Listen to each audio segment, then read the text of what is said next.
Coucou tout le monde, je suis très contente de vous retrouver aujourd'hui dans une nouvelle vidéo. Si vous avez regardé la dernière vidéo, vous devez vous dire mais qu'est-ce qui se passe? Elle nous avait dit qu'aujourd'hui ce serait un point lecture, mais en fait j'avais tellement envie de vous tourner ma palle pour le Pumpkin Autumn Challenge que je me suis dit c'est pas grave, fais ça maintenant, tu feras ton point lecture plus tard. J'espère que ça vous dérange pas, mais je pense pas parce que je pense qu'on est très nombreux à être un peu excités par le retour de ce challenge. C'est la première fois que j'y participe et je suis très contente.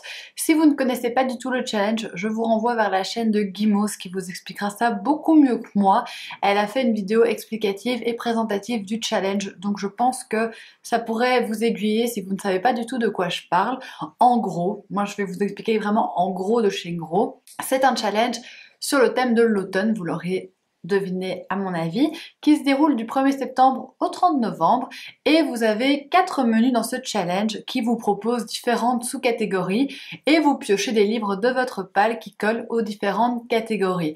En général, ce sont plutôt des livres qui font peur ou bien des livres fantastiques ou encore des livres doudous parce que l'automne c'est aussi le côté cosy. Pour ma part, j'ai décidé de valider le challenge avec l'option avoir les crocs, c'est-à-dire que pour chaque menu, je vais lire 2 sous-catégories parce qu'il y avait clairement des sous-catégories dans lesquelles j'avais rien à lire, par exemple celles qui traitent des elfes ou des fées, des sorcières.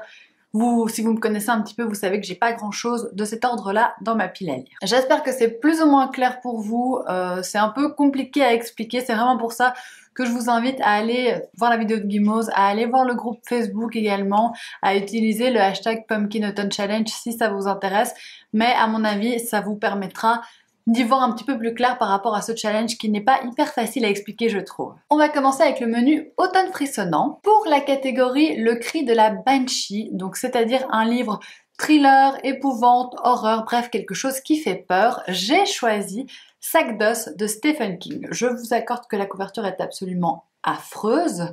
C'est une vieille édition, donc Stephen King l'avait écrit sous un pseudonyme qui est Richard Bachman. C'est un livre que j'ai envie de lire depuis longtemps, que j'ai acheté il n'y a pas très longtemps, mais que je me réservais un petit peu pour ce challenge parce que je me disais qu'il collait parfaitement.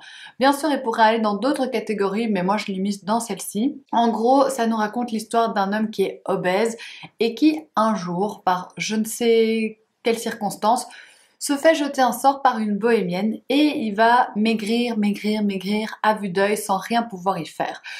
Je pense que c'est un Stephen King bien flippant. Rien que le thème comme ça me fait un peu peur, le thème sortilège. Pourtant, vous savez que je suis pas fan de la veine fantastique de Stephen King, mais celui-ci il me tente bien quand même. Ensuite, vous avez la sous-catégorie, vous prendrez bien un verre de True Blood. Pour cette catégorie-là, il faut choisir un livre avec une créature assoiffée de sang. J'ai choisi un autre Stephen King parce que j'ai choisi le 2e tome de ça.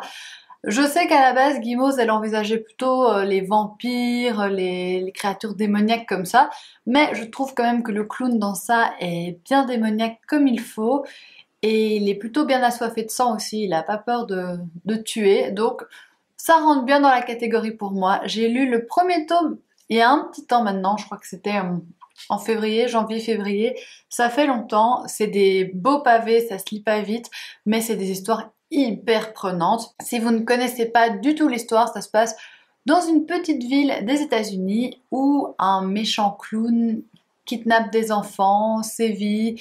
Tous les 27 ans, il revient. Le 2e menu, c'est l'automne douceur de vivre. Donc là, c'est plutôt tout ce qui est cocooning. La première catégorie, c'est pommes au four, tasse de thé et bougies. Pour ça, j'ai choisi Par un matin d'automne de Robert Goddard parce que dans cette catégorie, vous pouvez mettre tout ce qui est lecture doudou, réconfort, les choses qui vous font du bien.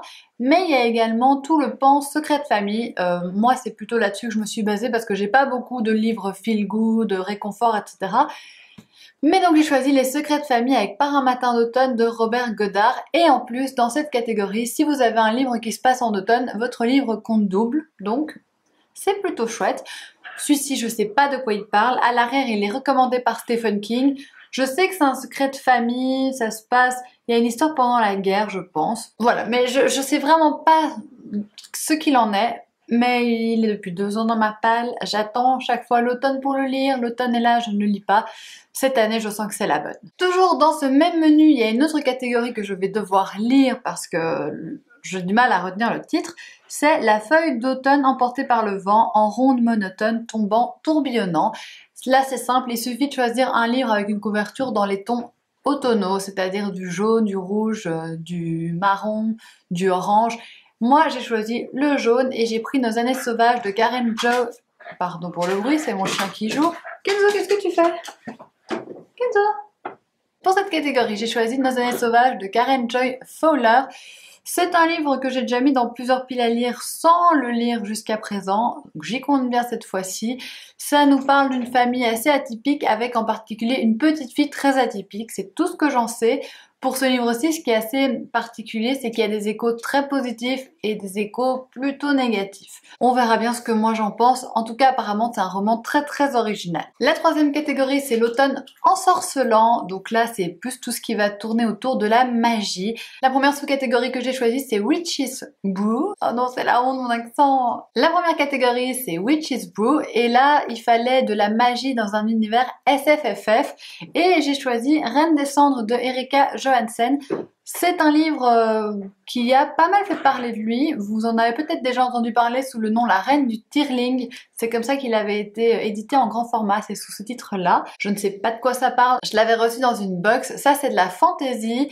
Donc ça rentre dans le thème SFFF. Et sur le groupe Facebook, quelqu'un a demandé si ça pouvait rentrer dans cette catégorie, s'il y avait de la magie. Et les gens ont répondu que oui. Je ne sais pas de quoi ça parle, on verra. Il traîne aussi depuis pas mal de temps parce que c'est pas le genre de lecture que moi je sors facilement. Mais à mon avis, ça va me faire du bien de sortir un peu de mes sentiers battus. Puis il y a la catégorie cristaux, tarot et encens. Là, c'est plutôt des livres mystérieux, des petits frissons, de l'ésotérisme. Et j'ai choisi Vera et autres contes cruels de Villiers de l'île Adam. C'est aussi un livre que j'avais reçu dans la même box que Reine des cendres. Et en plus, il a une couverture bien automnal aussi par sa couleur.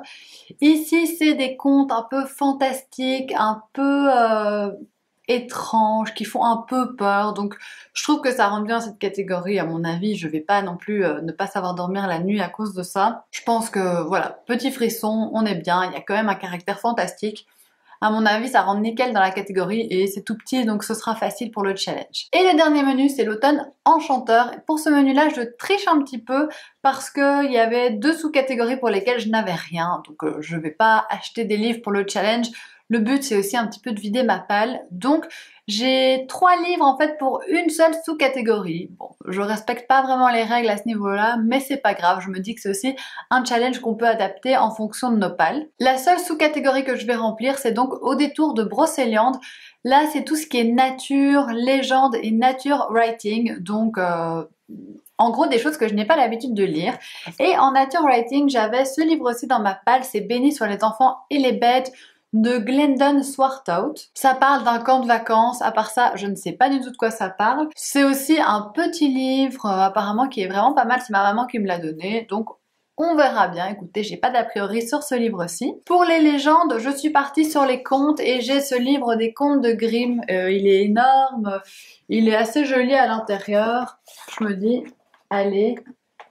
C'est le moment, c'est l'instant. En plus, c'est des contes de Grimm pas hyper connus, ou en tout cas que je connais pas tous.